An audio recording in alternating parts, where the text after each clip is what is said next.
ഞാനും നിങ്ങളും ഒക്കെ നോമ്പുകാരാ.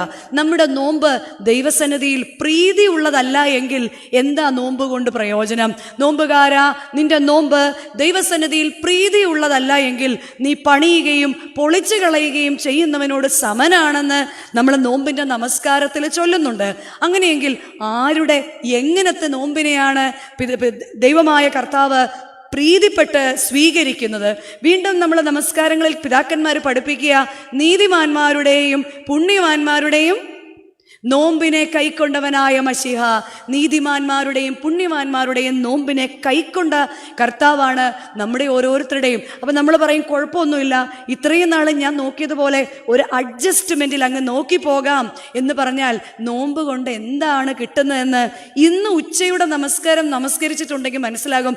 ഇന്നത്തെ 6 മണി നമസ്കാരം തുടങ്ങുമ്പോൾ തന്നെ പറയുന്നുണ്ട്, വെടിപ്പോടെ നോമ്പ് അനുഷ്ഠിക്കുന്നവൻ്റെ തലമുറ മാലാഖമാരോടൊപ്പം കലർത്തപ്പെട്ടിരിക്കുന്നു എന്ന്. തലമുറകളാണ് നമ്മുടെ ഏറ്റവും വലിയ കുടുംബമായിട്ട് ജീവിക്കുമ്പോൾ നമുക്കെല്ലാം ഏറ്റവും വലിയ കാര്യം എന്ത് തന്നെയാ? തലമുറകൾ തന്നെയാ. നമ്മൾ ഏറ്റവും കൂടുതൽ കരയുന്ന ആർക്ക് വേണ്ടിയാ? തലമുറകൾക്ക് വേണ്ടിയാണ്. വെടിപ്പോടെ നോമ്പ് നോക്കുന്നവൻ്റെ തലമുറ മാലാഖമാരുടെ സംഘത്തോടൊപ്പം കലർന്നിരിക്കുന്നു. പിന്നെ അങ്ങോട്ട് നോക്കണ്ട, അവന് വേണ്ടി ദൈവസന്നിധിയിൽ നിൽക്കുവാൻ ശക്തന്മാരായ ദൂതന്മാരുണ്ടാകും. അതാണ് വിശുദ്ധ വേദപുസ്തകത്തിൽ നോമ്പനുഷ്ഠിച്ച നീതിമാന്മാരായ പിതാക്കന്മാർ നമ്മെ പഠിപ്പിക്കുന്നത്. മെറ്റീരിയലിസ്റ്റിക്കായി ഈ ലോകത്തിൽ അങ്ങനെയുള്ള ആവശ്യങ്ങളല്ല നോമ്പിൻ്റെ പരമമായ ഉദ്ദേശം. ഒരു ചെത്തി വെടിപ്പാക്കൽ, ഒരു ഉടച്ചു വാർക്കൽ, ഒരു ആത്മശോധന. It's a time of renewal ആണ്, ഒരു പുതുക്കത്തിൻ്റെ. It's a time of repentance, ഒരു അനുതാപത്തിൻ്റെ. ഇറ്റ്സ് എ ടൈം ഓഫ് ഒരു റീഡെഡിക്കേഷൻ. ഇതൊക്കെയാണ് നമ്മളുടെ ജീവിതത്തിൽ നോമ്പ് നമ്മളോട് ആവശ്യപ്പെടുന്നത്. നമ്മളെ തന്നെ ഒന്ന് റീഡെഡിക്കേറ്റ് ചെയ്യാൻ, നമ്മളെ തന്നെ ഒന്ന് ശോധന ചെയ്തൊന്ന് പുതുക്കി ഒന്ന് നമ്മളെ രൂപാന്തരപ്പെടുത്തി എടുക്കുവാൻ മാനസാന്തരമല്ല ആവശ്യം. കാരണം കാലങ്ങളായിട്ട് നമ്മൾ എന്ത് പെട്ടോണ്ടേയിരിക്കുക? എല്ലാ നോമ്പിലും നമ്മൾ എന്ത് പെട്ടോണ്ടേയിരിക്കുക? മാനസാന്തരപ്പെട്ടുകൊണ്ടേയിരിക്കുക. മാനസാന്തരമല്ല ഇനി നമുക്ക് വേണ്ടത്, നമുക്കൊരു രൂപാന്തരമാണ് വേണ്ടത്. അതാണ് മോശ 40 ദിവസം നോമ്പ് നോറ്റിട്ട് ദൈവത്തിൻ്റെ പർവ്വതത്തിൽ നിന്ന് ഇറങ്ങി വന്നപ്പോൾ മോശയുടെ മുഖം സൂര്യനെ പോലെ പ്രകാശിച്ചു. മറ്റുള്ളവർക്ക് കാണാൻ പറ്റാത്ത വിധം മോശയുടെ മുഖം സൂര്യനെ പോലെ പ്രകാശിച്ചു. പ്രിയമുള്ളവരെ, കഴിഞ്ഞ കാലത്തിൽ ഞാൻ നോമ്പ് നോക്കിയിട്ട് എൻ്റെ മുഖത്തിന് സൂര്യൻ്റെ തേജസ് ഉണ്ടായില്ലെങ്കിൽ എൻ്റെ നോമ്പിൽ ഞാൻ എന്നെ തന്നെ ശോധന ചെയ്യണം. അവൻ അങ്ങനെ ഒരു രൂപാന്തര അവസ്ഥയിലുണ്ടായി, ആ ഒരു പ്രകാശത്തിൽ ഉണ്ടായിരുന്നപ്പോൾ അവൻ്റെ കയ്യിൽ ദൈവത്തിൻ്റെ കൽപ്പനകൾ എഴുതിയ കൽഫലകമുണ്ടായിരുന്നു. ഞാനും നിങ്ങളും നോമ്പ് നോക്കി പുറത്തേക്ക് ഇറങ്ങുമ്പോൾ ദൈവത്തിൻ്റെ കൽപ്പനകളെ മാംസളമായ ഹൃദയത്തിൽ എഴുതി സൂക്ഷിക്കണം. മാംസളമായ ഹൃദയത്തിൽ എഴുതി സൂക്ഷിക്കണം. അതുകൊണ്ടാണ് 2 കൊരിന്ത്യർ 3-ാം അധ്യായം നമ്മൾ പഠിപ്പിക്കുന്നുണ്ട്, നിങ്ങൾ ക്രിസ്തുവിൻ്റെ പത്രമാകുന്നു. നമ്മൾ ക്രിസ്തുവിൻ്റെ പത്രമാണ്. സകല മനുഷ്യരും അറിയുന്നതും വായിക്കുന്നതുമായ ക്രിസ്തുവിൻ്റെ പത്രം നിങ്ങൾ തന്നെ. മഷി കൊണ്ടല്ല, ആത്മാവ് കൊണ്ട് എഴുതപ്പെട്ടിരിക്കുന്നു. കൽഫലകങ്ങളിലല്ല, മാംസളമായ പലകയിലാണ് അത് എഴുതപ്പെട്ടിരിക്കുന്നതെന്ന് കൊരിന്ത്യ ലേഖനത്തിൽ പൗലോസ് അപ്പോസ്തലൻ നമ്മളോട് പറയുകയാണ്. മാംസളമായ നമ്മുടെ ഹൃദയത്തിൽ ദൈവത്തിൻ്റെ കൽപ്പനകളെ എഴുതി അതിനെ ആവർത്തിച്ചു ജീവിക്കുവാൻ ഒരു ഭക്തന് സാധിക്കുമ്പോഴാണ് നമ്മുടെ ഓരോരുത്തരുടെയും നോമ്പ് ദൈവസന്നിധിയിൽ പ്രീതിയുള്ളതായി മാറുന്നത്. രണ്ടാമത് നമുക്ക് കാണാം, ഏലിയാവ് നോമ്പ് നോറ്റു. ആകാശത്തിൽ നിന്ന് അഗ്നിരഥം ഇറങ്ങി വന്ന് ഏലിയാവിനെ സ്വർഗത്തിലേക്ക് എടുത്തു. എന്നാൽ എൻ്റെ പല പ്രാർത്ഥനകളും സ്വർഗത്തിലെത്താതെ എവിടെയോ ഉടക്കിക്കിടക്കുന്നതായിട്ട് നമുക്ക് തോന്നാറില്ലേ? നമ്മൾ പ്രാർത്ഥിക്കും, കർത്താവേ ഞാൻ എൻ്റെ കണ്ണ് പർവ്വതത്തിലേക്ക് ഉയർത്തി. പലപ്പോഴും പർവ്വതത്തിൻ്റെ ഉയരത്തിനൊത്തവണ്ണമേ പോകുന്നുള്ളൂ, അതിന് മുകളിലേക്ക് പലപ്പോഴും പോകുന്നില്ല. ഏലിയാവിനെ പോലെ സ്വർഗത്തിൽ നിന്ന് രഥം ഇറങ്ങി വരുന്നത് കാണുവാൻ കർത്താവേ ഈ നോമ്പ് കാലത്ത് എന്നെ വിശുദ്ധീകരിക്കണമേ, സ്വർഗീയമായ ദർശനങ്ങളെ കാണുവാൻ എന്നെ ഒരുക്കണമേ എന്ന് പ്രാർത്ഥിക്കാം. 3 നമുക്കറിയാം, ദാനിയേൽ നോമ്പ് നോറ്റു. ദാനിയേൽ നോമ്പ് നോറ്റിട്ട് സിംഹത്തെ നോമ്പ് പഠിപ്പിച്ചു എന്നാ പറയുന്നത്. എന്താ ദാനിയേലിന്റെ നോമ്പിന്റെ പ്രത്യേകത? 6-ാം അധ്യായം, ദാനിയേൽ പ്രവാചകന്റെ പുസ്തകം 6-ാം അധ്യായത്തിന്റെ 20 മുതലുള്ള വാക്യം ഒന്ന് നോക്കിയാൽ നമുക്ക് കാണാം. ഇങ്ങനെയാണ് പറയുന്നത്, ദാനിയേലിനെ സിംഹക്കുഴിയിലേക്ക് എറിഞ്ഞിട്ട് ദാനിയേലിന് എന്തെങ്കിലും സംഭവിച്ചോ എന്നറിയാൻ പിറ്റേ ദിവസം രാജാവ് വന്നു നോക്കിയപ്പോൾ ദാനിയേല് ആ സിംഹക്കുഴിയിൽ നിന്ന് ദാനിയേലെ ദാനിയേലേ എന്ന് വിളിച്ചപ്പം ഇയാളൊന്ന് പോടോ, എനിക്കൊന്നും പറ്റിയില്ല എന്നല്ല പറഞ്ഞത്. രാജാവ് ദീർഘായുസോടെ ഇരിക്കട്ടെ. ആദ്യത്തെ ദാനിയേലിന്റെ വാക്ക രാജാവ് ദീർഘായുസോടെ ഇരിക്കട്ടെ. 2 ദാനിയേൽ പറയുക, സിംഹങ്ങൾ എനിക്ക് വരുത്താതിരിക്കത്തക്കവണ്ണം രാജാവേ, ഞാൻ ദൈവത്തിന്റെ മുൻപിലും അവിടുത്തെ തിരുസന്നിധിയിലും കുറ്റമൊന്നും ചെയ്തിട്ടില്ല. പലപ്പോഴും അലറുന്ന സിംഹം പോലെ നമ്മുടെ ജീവിതത്തിൽ പ്രശ്നങ്ങൾ വരുമ്പോൾ, പ്രതിസന്ധികൾ വരുമ്പോൾ അങ്ങോട്ടും ഇങ്ങോട്ടും അഗ്രസീവായിട്ട് അങ്ങോട്ടും ഇങ്ങോട്ടും പലപ്പോഴും മുറിപ്പെടുത്തുന്ന വാക്കുകൾ കൊണ്ട് പ്രാകുകയും വാക്കുകൾ കൊണ്ട് പഴിക്കുകയും വാക്കുകൾ കൊണ്ട് ദുഷിക്കുകയൊക്കെ ചെയ്യുമ്പോൾ നോമ്പുകാരന് ചേർന്നതല്ല എന്ന് ദാനിയേൽ പറയുകയാണ്. ഉപദ്രവിച്ചവനെ അനുഗ്രഹിക്കാൻ ഈ നോമ്പുകാലത്ത് പറ്റാറുണ്ടോ? വഴക്കിടുന്നവനോടൊന്നും മിണ്ടാതിരിക്കാൻ ഈ നോമ്പുകാലത്ത് പറ്റുന്നുണ്ടോ? അങ്ങനെയെങ്കിൽ മാത്രമാണ് നീതിമാനായ ദാനിയേലിനെ പോലെ എൻ്റെ നോമ്പ് ദൈവസന്നിധിയിൽ പ്രീതികരമാകുന്നത്. വീണ്ടും പറയാണ്, ഹാനനിയ പൈതങ്ങൾ നോമ്പ് നോക്കി. ഹാനനിയ പൈതങ്ങൾ നോമ്പ് നോക്കിയത് കൊണ്ട് അഗ്നി പരീക്ഷയിൽ കടന്നുപോയില്ല എന്നല്ല. എൻ്റെ അച്ഛാ, പ്രാർത്ഥിക്കും തോറും കഷ്ടത കൂടുകയല്ലാതെ, എന്നാൽ ആ കഷ്ടതയിൽ ഇറങ്ങി വരുന്ന ദൈവ സാന്നിധ്യം രാത്രിയുടെ യാമങ്ങളിൽ കണ്ണുനീരോടുകൂടി പ്രാർത്ഥിക്കുമ്പോൾ, ഭയപ്പെടേണ്ട, ഞാൻ നിന്നോട് കൂടെയുണ്ട്, നീ ഭ്രമിക്കേണ്ട, ഞാനാ നിന്റെ ദൈവം, ഞാൻ നിന്നെ ശക്തീകരിക്കും, ഞാൻ നിന്നെ സഹായിക്കും, നീതിയുള്ള വലം കൈകൊണ്ട് ഞാൻ നിന്നെ താങ്ങുമെന്ന് പറയുന്ന ആ ഒരു ദൈവത്തെ എക്സ്പീരിയൻസ് ചെയ്തത് കഷ്ടതയിൽ മാത്രമല്ലേ? സുഖത്തിലിരിക്കുമ്പോൾ നമ്മൾ ആരെങ്കിലും അത് എക്സ്പീരിയൻസ് ചെയ്തിട്ടുണ്ടോ? പലപ്പോഴും എന്തു ചെയ്യണമെന്നറിയാതെ ഭാരപ്പെട്ട് നിൽക്കുമ്പോൾ, എന്നെ കൊണ്ട് നടക്കുമോ ദൈവം എന്ന് ചോദിക്കുമ്പോൾ, പലപ്പോഴും നമ്മുടെ ഉള്ളിൽ നിന്ന് കർത്താവ് പറഞ്ഞിട്ടില്ലേ, നിന്നാൽ ഞാൻ പടക്കൂട്ടത്തിന് നേരെ പാഞ്ഞു ചെല്ലും, എൻ്റെ ദൈവത്താൽ ഞാൻ മതിൽ ചാടിക്കിടക്കുമെന്ന് പറ. ഞാൻ നിൽക്കേണ്ട വലിയ ആളുകളുടെ മുൻപിൽ നിൽക്കുമ്പോൾ, ഞാൻ എന്തു പറയണമെന്നറിയാതെ നിൽക്കുമ്പോൾ എൻ്റെ കർത്താവ് പറഞ്ഞിട്ടില്ലേ, നിന്റെ അകത്തിരിക്കുന്നവൻ പുറത്തിരിക്കുന്നവനേക്കാൾ ശക്തനാണ്, നിന്റെ മകനെ അയച്ചുകൊള്ളുക, അവൻ ഈ ജോലി കിട്ടും എന്നൊക്കെ പറഞ്ഞ് കർത്താവ് നമ്മളെ ശക്തിപ്പെടുത്തിയിട്ടില്ലേ? ഇങ്ങനെ നേടിയെടുക്കുന്ന തീച്ചൂളയുടെ അനുഭവം ഓരോരുത്തരെയും പൊന്നുപോലെ ഉരുക്കിയെടുക്കണം. പൊന്നുപോലെ ഉരുക്കിയെടുക്കുമ്പോഴാണ് നമ്മളിൽ ഒരു മാറ്റം, നമ്മളിൽ ഒരു ആത്മീയ ഉണർവുണ്ടാകുന്നത്.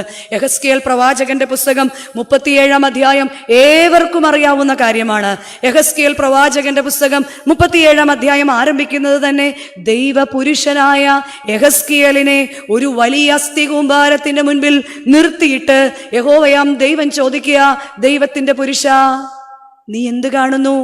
യെഹെസ്കേൽ മറുപടിയായിട്ട് പറയുക, ഉണങ്ങിയ അസ്ഥി കൂമ്പാരങ്ങൾ കാണുന്നു. തിരിച്ച് സകലത്തെ നിർമ്മിക്കുന്നവൻ മനുഷ്യനോട് ചോദിക്കുക, ഈ അസ്ഥികൾ ജീവിക്കുമോ?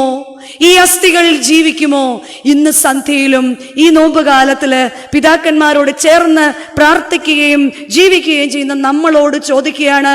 നീതിമാന്മാരായ പിതാക്കന്മാർ അങ്ങനെയായിരുന്നു. ഈ അസ്ഥികൾ ജീവിക്കുമോ? എന്നോടും നിങ്ങളോടും ദൈവത്തിന്റെ ആത്മാവ് ഇന്ന് സന്ധ്യയിൽ ചോദിക്കുന്നത്, മനുഷ്യപുത്ര, ഈ അസ്ഥി ജീവിക്കുമോ? നമ്മളോട് ഓരോരുത്തരോടും ചോദിക്കുക, നീ ജീവിക്കുമോ? നിന്നിലെ ഉണങ്ങിയ സ്വഭാവത്തിൽ ഒരു ജീവൻ ഉണ്ടാകുമോ? നിന്റെ കോപത്തിൽ നിന്നൊരു മാറ്റം വന്നൊരു ജീവൻ ഉണ്ടാകുമോ? നിന്റെ അസൂയയിൽ നിന്ന് മാറി നിനക്കൊരു ജീവൻ ഉണ്ടാകുമോ? ഈ ഉണങ്ങിയ അസ്ഥി ജീവിക്കുമോ? നമുക്ക് നമ്മളോട് തന്നെ ചോദിക്കാം, കർത്താവേ, എൻ്റെ കുറവ് എന്താണെന്ന് ചിലതൊക്കെ എനിക്കറിയാം, ചിലതെനിക്ക് അറിയാനേ വയ്യ. എൻ്റെ ജീവിത പങ്കാളി വിളിച്ചു പറയുമ്പോഴാണ് ഞാനത് അറിയുന്നത്. കർത്താവേ, ഈ നോമ്പുകാലത്തിൽ എൻ്റെ ഈ ഉണങ്ങിയ സ്വഭാവത്തിന് ഒരു മാറ്റം, ഉണങ്ങിപ്പിടിച്ചിരിക്കുകയാണ്, ഇനിയൊരു തളിർപ്പില്ല എന്ന് പറഞ്ഞ് ഉണങ്ങിയിരിക്കുകയാണ്. എന്നാൽ അഹറോന്റെ വടി തളിർത്തതുപോലെ എന്നിലൊരു തളിർപ്പുണ്ടാകണമേ എന്ന് ഈ സന്ധ്യയിൽ നമുക്ക് പ്രാർത്ഥിക്കാം. ഇങ്ങനെ ആഗ്രഹിച്ച് പ്രാർത്ഥിച്ചവരായിരുന്നു നമ്മുടെ പിതാക്കന്മാർ. ആ പിതാക്കന്മാരുടെ വഴിയെ ഈ സന്ധ്യയിൽ നമുക്ക് മുറുകെ പിടിക്കാം. ഇരമ്യ പ്രവാചകന്റെ പുസ്തകം 6-ാം അധ്യായത്തിന്റെ 16-ാം വാക്യം ഇങ്ങനെ പറയുന്നു, നിങ്ങൾ വഴികളിൽ ചെന്ന് ആ നല്ല വഴി ഏതെന്ന് പഴയ പാതകളെ നോക്കി ചോദിച്ച് അതിൽ നടപ്പീൻ, എന്നാൽ നിങ്ങളുടെ മനസ്സിന് വിശ്രാമം ലഭിക്കും. നമുക്ക് വിശ്രമമില്ല, നമുക്ക് സമാധാനമില്ല, നമുക്ക് ഉറക്കമില്ല, നമുക്ക് പലതും നമ്മുടെ ഉള്ളിൻ്റെ ഉള്ളിൽ നിന്ന് നഷ്ടപ്പെട്ടിരിക്കുകയാണ്. ഞാൻ നോമ്പ് നോക്കുന്നുണ്ടച്ചാ, ഞാൻ ഉപവസിക്കുന്നുണ്ടച്ചാ, ഞാൻ പ്രാർത്ഥിക്കുന്നുണ്ടച്ചാ, ഞാൻ കുമ്പിടുന്നുണ്ടച്ചാ, എന്നിട്ട് എന്താണ് എൻ്റെ ജീവിതത്തിൽ പലതും നഷ്ടപ്പെട്ടു പോകുന്നത്? സന്ധ്യയിൽ ദൈവത്തിൻ്റെ ആത്മാവ് പറയാണ്, എന്നിലെ ഉണങ്ങിയ അസ്ഥി ജീവിക്കണമെങ്കിൽ ഹൃദയം കൊണ്ട് ഞാൻ ആഗ്രഹിക്കണം. എൻ്റെ പിതാക്കന്മാരുടെ വഴിയല്ലാതെ ഇനി ഒരു വഴിയല്ല. ലോകരാജ്യങ്ങളൊക്കെ എല്ലാത്തിനും തയ്യാറാണെന്നൊക്കെ കുറച്ച് നാൾ മുൻപ് വരെ നമ്മൾ പറയുമായിരുന്നു. ലോകരാജ്യങ്ങളിൽ ഇവിടെ ഇന്ത്യയിൽ ഇല്ലെങ്കിൽ ഞങ്ങൾ എവിടെ നിന്ന് കൊണ്ടുവരും? അങ്ങ് അമേരിക്കയിൽ നിന്ന് കൊണ്ടുവരും. എൻ്റെ മോൻ അങ്ങ് ലണ്ടനിൽ നിന്ന് കൊണ്ടുവരും. പക്ഷെ കോവിഡ് വന്നപ്പം നമുക്ക് ലണ്ടനും ഇല്ല, നമുക്ക് അമേരിക്കയും ഇല്ല, ഓസ്ട്രേലിയ ഇല്ല, ദുബായും ഇല്ല, തിരുവനന്തപുരവും ഇല്ല, കോട്ടയവും ഇല്ല. നമ്മൾ മാത്രമായി. നമ്മളെ ഒരു സത്യം മനസ്സിലാക്കുകയാണ്, നിന്റെ ദൈവമല്ലാതെ നിനക്കൊന്നുമില്ല. ആ പിതാക്കന്മാർ ആ സത്യം മനസ്സിലാക്കുന്നു. നിങ്ങൾ വഴികളിൽ ചെന്ന് ആ പഴയ വഴികൾ, നല്ല വഴികൾ ഏതെന്ന് നോക്കാൻ നമ്മൾ ഓക്കെയാണ്. ചോദിക്കുക, അതിനും നമ്മൾ ഓക്കെയാണ്. പുതിയ അച്ഛൻ വീട് കുദാശയ്ക്ക് വീട്ടിലോട്ട് വരുമ്പോൾ പറയും, അച്ഛാ അമ്മച്ചിയുടെ പ്രാർത്ഥന അച്ഛാ ഞങ്ങളുടെ വീട് ഇനി ആര് എന്നൊരു ചോദ്യം. അപ്പം അച്ഛൻ മറുപടി ചോദിക്കും. നോക്കാൻ നമ്മൾ മിടുക്കരാണ്. അവരോട് ചോദിച്ച് അവരുടെ വീരസാഹസങ്ങളൊക്കെ അറിഞ്ഞിട്ടുണ്ട്. എന്നാൽ അതിൽ നടപ്പീൻ എന്നുള്ളതാണ് നമ്മൾ ഓരോരുത്തരും പാലിക്കേണ്ടത്. അങ്ങനെയാകുമ്പോൾ മാത്രമാണ് ഈ ഉണങ്ങിയ രീതികൾ. അവരേത് വഴിയായിരുന്നു തിരഞ്ഞെടുത്തത്? വിശുദ്ധിയുടെ വഴിയായിരുന്നു തിരഞ്ഞെടുത്തത്. അത്ഭുതത്തിൻ്റെ വഴിയല്ല അവർ തിരഞ്ഞെടുത്തത്. അടയാളങ്ങളുടെ വഴിയല്ല തിരഞ്ഞെടുത്തത്. നമുക്കിന്ന് എന്താ വേണ്ടത്? നമ്മുടെ ജീവിതത്തിൽ അത്ഭുതം നടക്കണം. ഇന്ന് ഞാൻ അങ്ങോട്ട് ചെന്നപ്പോൾ അച്ഛാ എൻ്റെ വീട്ടിലൊരു വലിയ, അങ്ങനെ പറയുന്ന എക്സാജുറേറ്റഡ് ആയ അനുഗ്രഹങ്ങളുടെ വഴിയാണ്. മുന്നമേ അവൻ്റെ രാജ്യവും നീതിയും അന്വേഷിക്കുക, സകലതും പിന്നാലെ വന്നു ചേരുമെന്ന് പിതാക്കന്മാർ അവരുടെ കഷ്ടതയിലും അവരുടെ കണ്ണുനീരിലും ഓലമേഞ്ഞ വീട്ടിലും ചാണകം മെഴുകിയ തറയിലും ഒക്കെ ഇരുന്ന് അവർ എക്സ്പീരിയൻസ് ചെയ്ത ദൈവത്തിൻ്റെ വഴി. ഇസ്രായേൽ ജനം അത്ഭുതം അന്വേഷിച്ച് നടന്നപ്പോൾ, ഇസ്രായേൽ ജനം അനുഗ്രഹം അന്വേഷിച്ച് നടന്നപ്പോൾ, മോശയ്ക്ക് ശേഷം യോശുവ ഇസ്രായേൽ ജനത്തോട് പറഞ്ഞു, ഈ വഴി നിങ്ങൾ മുൻപേ പോയിട്ടില്ല. പിന്നെ യോശുവ തന്റെ ജനത്തോട്, നിങ്ങൾ നിങ്ങളെ തന്നെ ശുദ്ധീകരിപ്പീൻ. യോശുവ പ്രവാചകന്റെ പുസ്തകം 3-ാം അധ്യായം 5-ാം വാക്യം. ഉണങ്ങിയ അസ്ഥികൾ ജീവിക്കണമെങ്കിൽ നിങ്ങൾ നിങ്ങളെ തന്നെ ശുദ്ധീകരിപ്പീൻ. ഈ നോമ്പിൽ നമുക്ക് നമ്മളെ തന്നെ ഒന്ന് ശുദ്ധീകരിക്കുവാൻ നമുക്ക് ഓരോരുത്തർക്കും സാധിക്കണം. അപ്പൊ അത് കേൾക്കുമ്പോൾ നമ്മൾ ഓർക്കും, ഇന്നവരെ കൂടെ ഒക്കെ ഒന്ന് വിളിച്ചോണ്ട് വരേണ്ടതായിരുന്നു. അവരായിരുന്നു ഇത്. ഞാൻ അത്ര കുഴപ്പമില്ല, ഞാൻ ഇങ്ങനൊന്നും പറയാറില്ല, ഞാൻ അങ്ങനെ ദേഷ്യപ്പെടാറില്ല, അത്ര അത്യാവശ്യത്തിന് മാത്രമേ ഞാൻ പ്രതികരിച്ചുള്ളൂ. എൻ്റെ സ്ഥാനത്ത് നിങ്ങളായിരുന്നെങ്കിൽ ഇതാണ് ആദ്യം തിരുത്തേണ്ട വഴി, ഞാനിൽ നിന്ന് ഞങ്ങളിലേക്കുള്ള വഴി. നമ്മുടെ പിതാക്കന്മാരുടെ വഴികളിൽ ഒന്നാമത്തേത് ഞാനിൽ നിന്ന് ഞങ്ങളിലേക്കുള്ള വഴിയാണ്. ഈ ഒരു കാലഘട്ടത്തിൻ്റെ ഏറ്റവും വലിയ പ്രത്യേകത എന്താണ്? ഈ കാലഘട്ടത്തിൻ്റെ ഏറ്റവും വലിയ പ്രത്യേകത അവനവനോടാണ് അവനവന് സ്നേഹം. ഒരിക്കൽ ഒരു കവി ഒരു കുഞ്ഞിനോട് ചോദിച്ചു, ആരെയാണ് നിനക്കേറെ ഇഷ്ടം? കുഞ്ഞു മറുപടിയായി പറഞ്ഞു, എന്നെയാണ് എനിക്കേറെ ഇഷ്ടം. പിന്നെ ആരെയാണ് നിനക്കേറെ ഇഷ്ടം? എന്നോടുള്ള എൻ്റെ ഇഷ്ടം തീരുന്നില്ലല്ലോ. മമ്മി എന്തിനാ എൻ്റെ കാര്യത്തിൽ എന്നോടുള്ള എൻ്റെ ഇഷ്ടം തീരുന്നില്ലല്ലോ. എവിടെ നിന്നാണ് അത് വന്നത്? നമ്മളിൽ നിന്നാണ് അത് വന്നത്. ഏദനിൽ നിന്നാണ് അത് വന്നത്. ഏദനിൽ എന്തു കണ്ടു?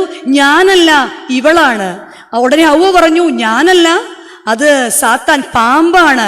ഞാൻ എന്ന കാര്യം അത് മനസ്സിലാക്കിയാണ് കർത്താവ് പറഞ്ഞത്, നിന്നെ പോലെ നിന്റെ അയൽക്കാരനെയും സ്നേഹിക്കുക. അവിടെ നിന്നെ പോലെ എന്നുള്ളത് എല്ലാ ദിവസവും ഒന്ന് അണ്ടർലൈൻ ചെയ്യണം. നിന്നെ പോലെ. എന്താ നിന്നെ പോലെക്ക് പ്രത്യേകത?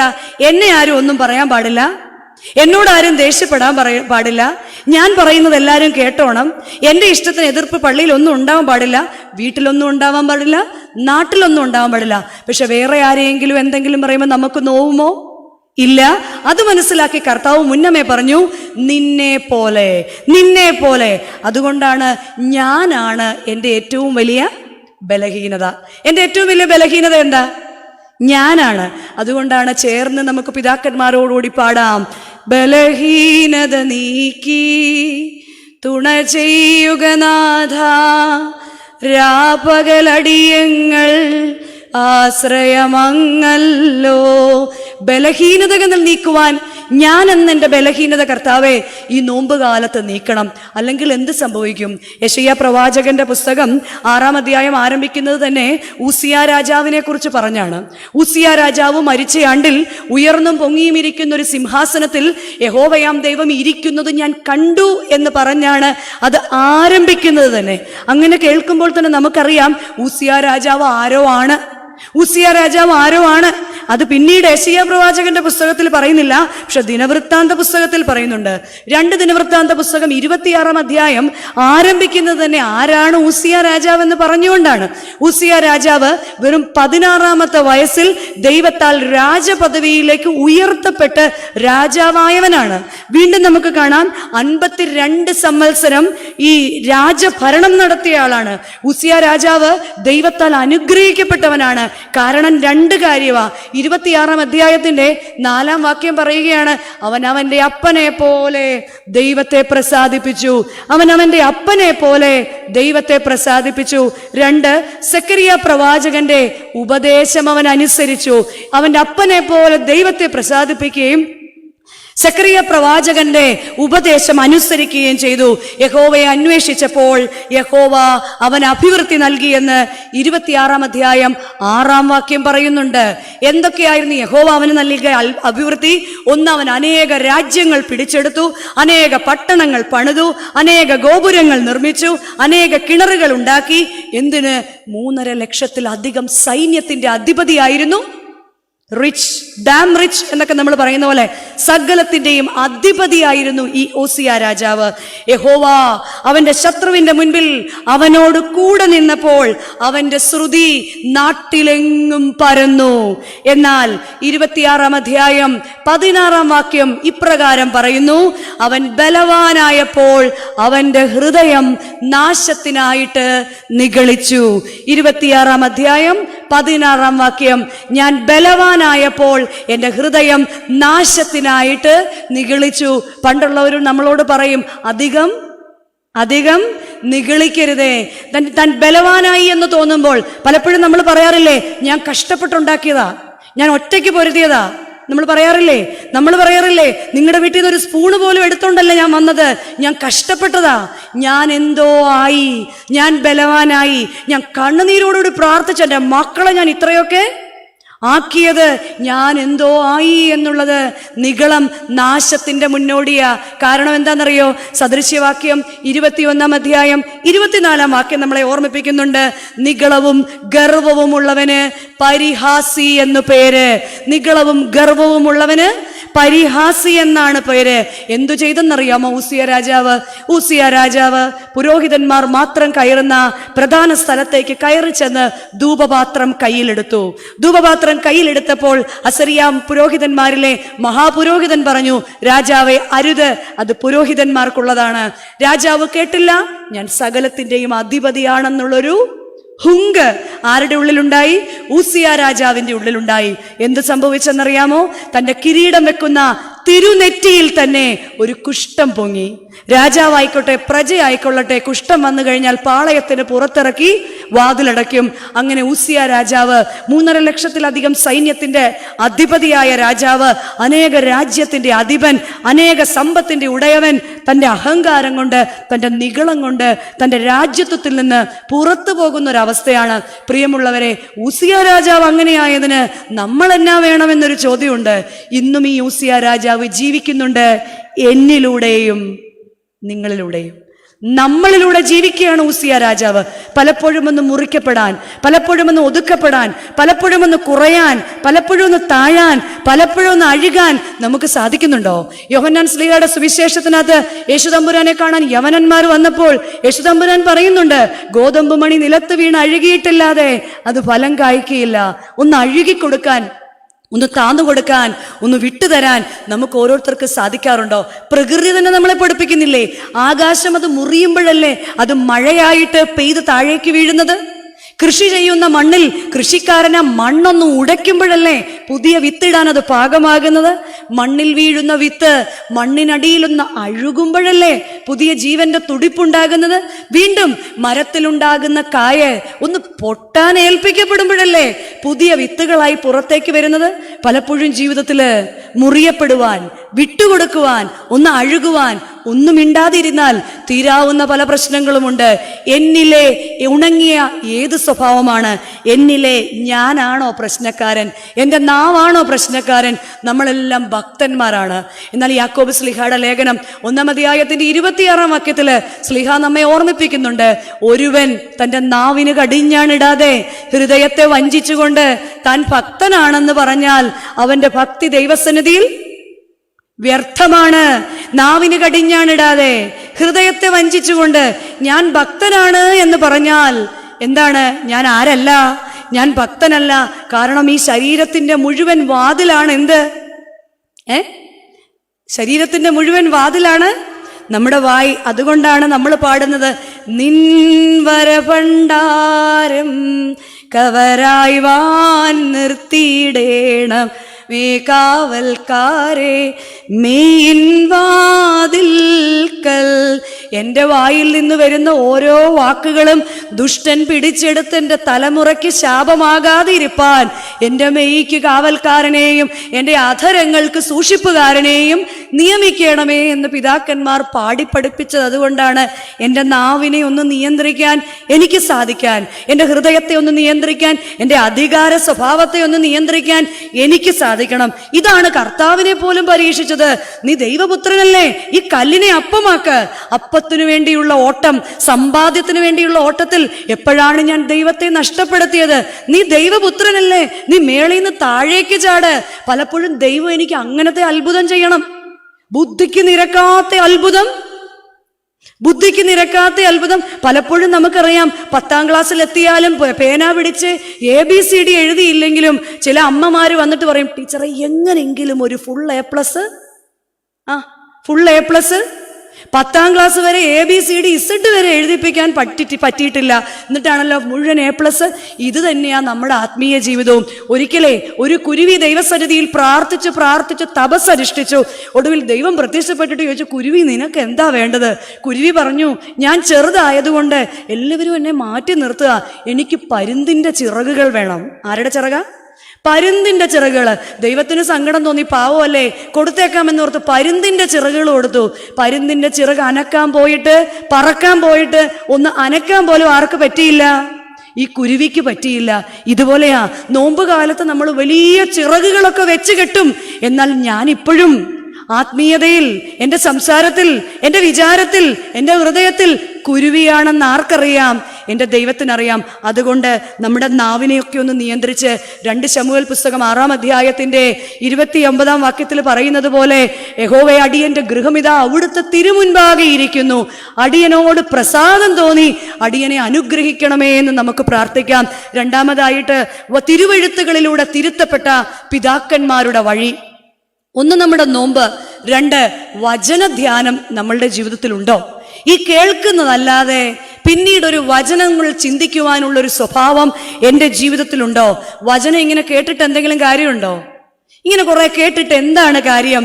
എന്താ കാര്യം? യാക്കോബ് ശ്ലീഹയുടെ ലേഖനം 1-ാം അധ്യായം 22-ാം വാക്യം പറയുകയാണ്, വചനം കേട്ട് നിങ്ങൾ നിങ്ങളെ തന്നെ ചതിക്കാതിരിപ്പാൻ സൂക്ഷിച്ചുകൊള്ളുവേൻ. ചതിക്കരുത്. കാരണം എന്താണ്? വചനം എന്താ?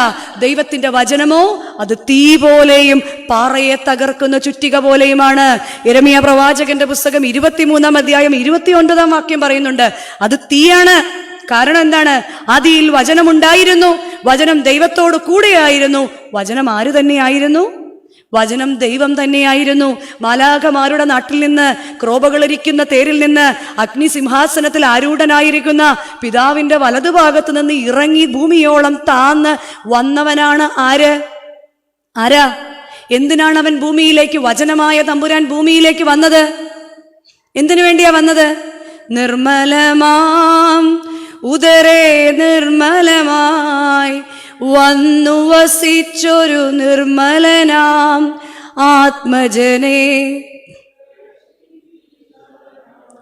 നിർമ്മലതാതൻ സംസ്തുത്യൻ തൻ സാമ്യം നാം പൂണ്ടിടുവാൻ നമ്മുടെ സാമ്യം അവൻ പൂണ്ടു.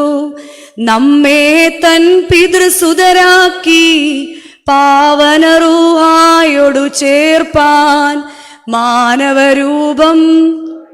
എന്തിനാണ് അവൻ മാനവ രൂപം സ്വയമേറ്റത്? നമ്മെ പിതാവിന്റെ പുത്രത്വത്തിന്റെ അവകാശം നൽകി പരിശുദ്ധ റൂഹായോട് ചേർക്കാൻ അവൻ മാനവരൂപം സ്വയമേറ്റു. വീണ്ടും അവന്റെ രണ്ടാമത്തെ വരവിൽ നമ്മൾ തിരിച്ചു ചെല്ലുമ്പോൾ യജമാനൻ പന്തിക്കിരുത്തുമ്പോൾ താതനിരുത്തുന്ന മേശയിൽ പുത്രൻ പരികർമ്മിച്ച് റൂക്കുദിശ പാർക്കിലീത്ത കിരീടം വെപ്പിക്കുന്ന ആ ഒരു നിത്യജീവൻ അവകാശികളാക്കുവാൻ ഈ വചനം എന്റെ ഹൃദയത്തിൽ സ്വീകരിക്കുന്നില്ല എങ്കിൽ ക്രിസ്തു എന്നിലില്ല എന്നാണ് അർത്ഥം. അല്ലെങ്കിൽ ബേത്ലഹേമിലെ ജനത്തെ പോലെ കാനേഷുമാരി കണക്കെടുപ്പിന്റെ തിരക്കില് ഈ ജീവിച്ചിങ്ങനെ മുന്നോട്ട് പോകും. വചനം എന്ന വാക്കിൽ തന്നെയുണ്ട്. എന്താണ് വചനം? വചനത്തിന്റെ ആദ്യത്തെ അക്ഷരം എന്താണ്? വാ. വചനത്തിന്റെ വാ പറയാണ് വചനം വാഗ്ദത്തമാണ്. വചനം എന്താണ്? വചനം വാഗ്ദത്തമാണ്.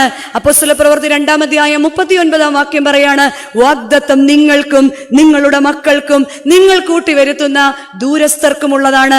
വാഗ്ദത്തം നമുക്കുള്ളതാണ്. അബ്രഹാം 90 വയസ്സിൽ കൂടുതലുള്ള മനുഷ്യൻ, സാറ വൃദ്ധയും അവളുടെ ഗർഭപാത്രം നിർജീവവുമായിരുന്നു. എങ്കിലും വാഗ്ദത്തം കേട്ടവൻ വിശ്വസിച്ചു, ആശയ്ക്ക് വിരോധമായി അവൻ ആശിച്ചു, അതവന് നീതിയായി കണക്കിട്ടു. ഒരിക്കലും സംഭവിക്കില്ലെന്ന് നിന്റെ ജനം പറയുമ്പോൾ, നിന്റെ ചുറ്റുമുള്ളവർ പറയുമ്പോൾ, നിന്റെ സ്വർഗത്തിലെ ദൈവത്തിനൊരു പദ്ധതി ഉണ്ടെങ്കിൽ എന്റെ ഹൃദയം വചനത്തിനായി ദാഹിച്ചാൽ തീർച്ചയായിട്ടും അപ്പത്തിനു വേണ്ടിയുള്ള വിശപ്പോ വെള്ളത്തിനു വേണ്ടിയുള്ള ദാഹമോ അല്ല, ദൈവവചനത്തെ സ്വീകരിച്ച് അതിൻ പ്രകാരം നടന്നാൽ വാഗ്ദത്തം എന്റെ തലമുറയിൽ ഉണ്ടാകും. 2 വചനത്തിന്റെ ചലിക്കുന്നതും ചലിപ്പിക്കുന്നതുമായിരിക്കണം. എഹെസ്കേൽ പ്രവാചകന്റെ പുസ്തകത്തിൽ നമുക്ക് കാണാം ദൈവത്തിന്റെ വചനം അസ്ഥിന്മേലേക്ക് വീശി. 37-ാം അധ്യായം 5-ാം വാക്യം പറയാ ദൈവത്തിന്റെ വചനം അസ്ഥികളിലേക്ക് വീശി അവരോട് പറഞ്ഞത് എഴുന്നേറ്റ് നിൽക്കുക. മജ്ജയും മാംസവും വെച്ച് വലിയൊരു സൈന്യമായി തീർന്നു. മജ്ജയും മാംസവും ഞരമ്പും വെച്ച് ഒരു വലിയ സൈന്യമായിട്ട് ഈ വചനത്തെ പിടിച്ച് നമ്മുടെ പിതാക്കന്മാർ നിന്നതുപോലെ ഉണങ്ങിയിരിക്കുന്ന വചനധ്യാനങ്ങൾ, സന്ധ്യയിലെ പ്രാർത്ഥനകള്, പ്രഭാതത്തിലെ വായനകള്. ഇന്നത്തെ നമ്മുടെ വചന വായന എങ്ങനെയാ? വീട്ടിലോട്ട് ചെല്ലും, എവിടെയിലേട്ടിൽ പോകാൻ നേരത്ത് നടുക്കൂന്ന് തുറക്കും, ഇഷ്ടമുള്ളതാണെങ്കിൽ ആഹാ അടിപൊളി, അല്ലെങ്കിൽ അടയ്ക്കും, ഇടത്തുനിന്ന് എടുക്കും. നമുക്ക് ഇഷ്ടമുള്ള വചനം കിട്ടുന്നവരെ നമ്മൾ എടുക്കും. ആശ്വാസം, ഞാൻ നിന്നോട് കൂടെയുണ്ട്, ഡൺ, മതി. ഇഷ്ടമില്ലാത്തതാണ് ഒന്നുകൂടെ അങ്ങ് എടുക്കും. ഇതാണ് വചനധ്യാനം. അതുകൊണ്ടാണ് നമ്മുടെ പലരുടെയും വേദപുസ്തകത്തിന്റെ നടുഭാഗം മാത്രം ഇങ്ങനെ മുന്നോട്ട് തള്ളിയിരിക്കുന്നത്. എന്നാൽ കുഞ്ഞുങ്ങളെയും കൂട്ടിയിരുത്തി വചനത്തെ ധ്യാനിച്ച് ചലിക്കുകയും ചലിപ്പിക്കുകയും ചെയ്യുവാൻ മാതാപിതാക്കൾക്ക് സാധിക്കണം. വചനത്തിന്റെ നം അത് നമുക്കായിട്ടുള്ളതാണ്. അത് നമുക്കായിട്ടുള്ളതാണ്. നാം ആരാണ്? 1 യോഹന്നാൻ 3-ാം അധ്യായം 1-ാം വാക്യം, കാൺമീൻ നാം ദൈവമക്കളാണ്, വചനം നമുക്കുള്ളതാണ്. എഫേസ്യ ലേഖനം 2-ാം അധ്യായം 19-ാം വാക്യം ഓർമ്മിപ്പിക്കുകയാണ്, ആകയാൽ നിങ്ങൾ ഇനി അന്യന്മാരോ പരദേശികളോ അല്ല, വിശുദ്ധന്മാരുടെ സഹപൗരന്മാരും ദൈവത്തിന്റെ ഭവനക്കാരും അത്രേ.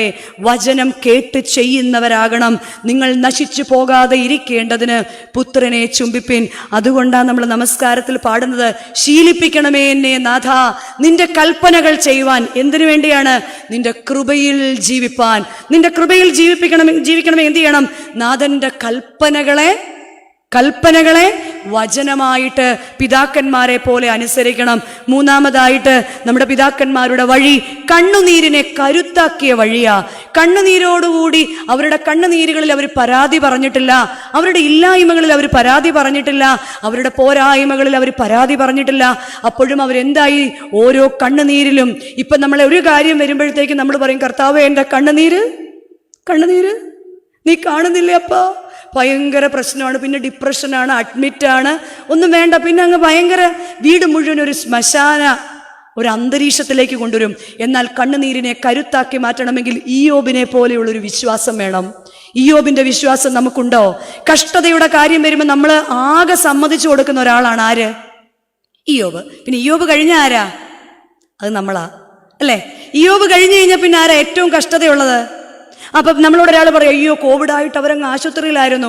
അപ്പോൾ ഉടനെ നമ്മളെന്ത് പറയും? അയ്യോ ഞങ്ങൾ ആശുപത്രിയിലൊന്നും പോയില്ലെന്നേ ഉള്ളൂ, അതിനേക്കാളും. ഏത് കാര്യം ആര് പറഞ്ഞാലും നമ്മൾ എന്തോ പറയുന്നത്? അതിനേക്കാളും അയ്യോ ഞങ്ങളുടെ വീട്ടിൽ, പിന്നെ ഞങ്ങൾ അങ്ങ് അഡ്ജസ്റ്റ് ചെയ്യുമായിരുന്നു, അല്ലേ? ഇയ്യോബിന് മാത്രം നമ്മൾ കൊടുത്തിരിക്കുന്ന കൺസെഷൻ. എന്നാൽ ഇയ്യോബ് ശരിക്കും ആരായിരുന്നു? ദൈവത്താൽ സർട്ടിഫൈഡ് ആയ ആളായിരുന്നു ഇയ്യോബ്. 3 പ്രാവശ്യം യഹോവയാം ദൈവം സർട്ടിഫൈ ചെയ്തിരിക്കുക. ഇയ്യോബിന്റെ പുസ്തകം 1-ാം അധ്യായം 1-ാം വാക്യം, 1-ാം അധ്യായം 8-ാം വാക്യം, 2-ാം അധ്യായം 8-ാം വാക്യം വീണ്ടും വീണ്ടും പറയാണ്, എന്റെ ദാസനായ ഇയ്യോബോ അവൻ നേരുള്ളവനും നിഷ്കളങ്കനും ദൈവഭക്തനും നീതിമാനും ആയിരുന്നു. ഞാനല്ല എന്റെ കഷ്ടത്തിന്റെ കണക്ക് ദൈവസന്നിധിയിൽ നിരത്തേണ്ടത്.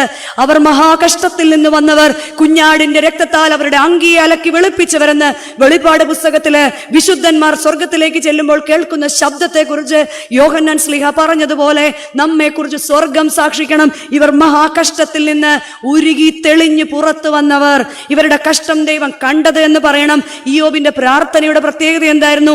ഇയ്യോബിന്റെ പ്രാർത്ഥനയുടെ 1-ാമത്തെ പ്രത്യേകത 1-ാം അധ്യായത്തിന്റെ 5-ാം വാക്യത്തിൽ ഇയ്യോബ് കരഞ്ഞുകൊണ്ട് തന്റെ മക്കൾ തെറ്റു ചെയ്തു പോയോ എന്നോർത്ത് ദൈവസന്നിധിയിൽ അവരെ ശുദ്ധീകരിച്ച് പ്രാർത്ഥിച്ചു. മക്കളുടെ വിസയല്ലായിരുന്നു ഇയ്യോബിന്റെ പ്രശ്നം, മക്കളുടെ സമ്പത്തല്ലായിരുന്നു ഇയ്യോബിന്റെ പ്രശ്നം. മക്കൾ തെറ്റു ചെയ്തു പോകരുത്. നമ്മൾ ഒരിക്കലും തെറ്റിനെ മൂടി വെക്കുന്നവരാ നമ്മൾ പലപ്പോഴും, മക്കളുടെ തെറ്റിനെ, കുടുംബത്തിലുള്ളവരുടെ തെറ്റിനെ. എന്നാൽ ഇയ്യോബാകട്ടെ തന്റെ മക്കൾ തെറ്റ് ചെയ്തു പോയോ എന്നോർത്ത് ശുദ്ധീകരിച്ച് പ്രാർത്ഥിച്ചു. 2, ഇയ്യോബ് ഓരോ ദിവസവും പ്രഭാതത്തില് ഈ ദൈവസന്നിധിയിൽ മുട്ടുകുത്തി. പിന്നെ ഇയ്യോബ് തന്റെ മക്കളുടെ പേര് പറഞ്ഞ് യാഗം കഴിച്ചു. ദേവാലയത്തിലേക്ക് മക്കളുമായിട്ട് കടന്നു വരുവാൻ ഈ ഒരു പ്രതിസന്ധിയുടെ കാലഘട്ടത്തിൽ നമുക്ക് സാധിച്ചില്ലല്ലേ? വലിയ ദണ്ണമൊക്കെ നമ്മൾ പറയും. എന്നാൽ നമ്മളോടൊരു കർത്താവ് നമ്മളോട് ചോദിക്കുന്നുണ്ട്, 2-2.5 വർഷം ഞാൻ നിനക്ക് നൽകി, ദേവാലയത്തിൽ ഇത്രയും നാൾ വന്നു, നിന്റെ ഭവനത്തെ ദേവാലയമാക്കുവാൻ നിനക്ക് സാധിച്ചോ? നിന്റെ ഭവനത്തെ ദേവാലയമാക്കുവാൻ ഈ ദിവസങ്ങളിൽ നിനക്ക് സാധിച്ചോ? കൂടുതൽ ഉറക്കം, കൂടുതൽ മയക്കം, കൂടുതൽ സുഖം. അടുക്കളയിൽ നിന്ന് കുർബാന കേൾക്കാം, നല്ലതല്ലേ? നല്ലതല്ലേ? വരാന്തയിൽ നിന്ന് നഖം വെട്ടിക്കൊണ്ട് കുർബാന കേൾക്കാം, വളരെ നല്ലതല്ലേ? കാറയിൽ ഇരുന്നുകൊണ്ട് കുർബാന സൗകര്യം കൂടിയതല്ലാതെ നിന്റെ ഭവനത്തെ ദേവാലയമാക്കാൻ നിനക്ക് സാധിച്ചോ? ഇയ്യോബ് തന്റെ ഭവനത്തെ ദേവാലയമാക്കി മാറ്റി. യഹോവയാം ദൈവത്തിന്റെ വായ് പറഞ്ഞു, എന്റെ ദാസനായ ഇയ്യോബ് എന്റെ സന്നിധിയിൽ നേരുള്ളവനാ. പിശാച് വീണ്ടും അവനെ പരീക്ഷിച്ചു. അവനെ എനിക്ക് വിട്ടുതരിക. കർത്താവ് അവനെ അവന്റെ കയ്യിലേക്ക് വിട്ടുകൊടുത്തു. ഒറ്റ ദിവസം കൊണ്ട് ഇയ്യോബ് വാതിക്കലിരിക്കുമ്പോൾ ദൂതൻ ഓടി വന്നിട്ട് പറയുകയാണ്, ശെബായർ നിന്റെ ആടുകളെ പിടിച്ചുകൊണ്ടുപോയി. നിന്റെ ആടുകളോടൊപ്പം തന്നെ നിനക്കുള്ള സകല സമ്പത്തിനെയും കഴുതകളെയും പിടിച്ചുകൊണ്ടുപോയി. അത് കേട്ട് ഇരിക്കുന്നതിന് മുൻപ് ദൈവത്തിന്റെ തീ ഇറങ്ങി വന്ന് നിന്റെ കാളകളെയും വേലക്കാരെയും പിടിച്ചുകൊണ്ടുപോയി. 3-ാമത് വീണ്ടും പറയാണ്, കൽദയർ നിന്റെ ഒട്ടകങ്ങളെയും വേലക്കാരെയും കൊണ്ടുപോയി. 4-ാമത്തെ ദൂതൻ ഓടി വന്നിട്ട് പറയാ, ഒരു കൊടുങ്കാറ്റ് വന്ന് നിന്റെ മക്കളെയും കളഞ്ഞു. ഒറ്റ ദിവസം കൊണ്ട് മുഴുവൻ നഷ്ടപ്പെട്ടവനായി ഇയ്യോബ്. നമ്മളെ പോലെ ബോധം കെട്ട് ഡിപ്രഷൻ അടിച്ചില്ല, മറിച്ച് ദൈവസന്നിധിയിൽ മുട്ടുകുത്തിയിട്ട് കൈ ഉയർത്തി പറഞ്ഞു, യഹോവ തന്നു, യഹോവ എടുത്തു. ഇത് നമ്മൾ പറയും എപ്പോഴാണെന്നറിയാമോ? മറ്റുള്ളവരുടെ വീട്ടിൽ എന്തെങ്കിലും അപകടങ്ങൾ നടക്കുമ്പോൾ നമ്മൾ പറയും, കർത്താവ് തന്നു, കർത്താവ് എടുത്തു. നമ്മുടെ ജീവിതത്തിലെ കഷ്ടങ്ങളിൽ അത് പറയാൻ നമുക്ക് സാധിക്കാറുണ്ടോ? അതിനുശേഷം യഹോവയാം ദൈവം ചോദിച്ചു, സാത്താനെ നീ കണ്ടില്ലേ? നീ അവനെ എനിക്ക് ഏൽപ്പിച്ചു തരിക, അവന്റെ ശരീരത്തെ എനിക്ക് ഏൽപ്പിച്ചു തരാ. 2-ാം അധ്യായത്തിൽ ദേഹം മുഴുവൻ ചൊറിഞ്ഞുണങ്ങി പൊട്ടിയിരിക്കുന്ന ഇയ്യോബിനെ നോക്കി ഭാര്യ ചോദിച്ചു, നിങ്ങൾക്ക് നാണമില്ലേ മനുഷ്യ? നീ എന്തിനാണ് നിന്റെ ദൈവത്തെ ഇങ്ങനെ വിളിക്കുന്നത്?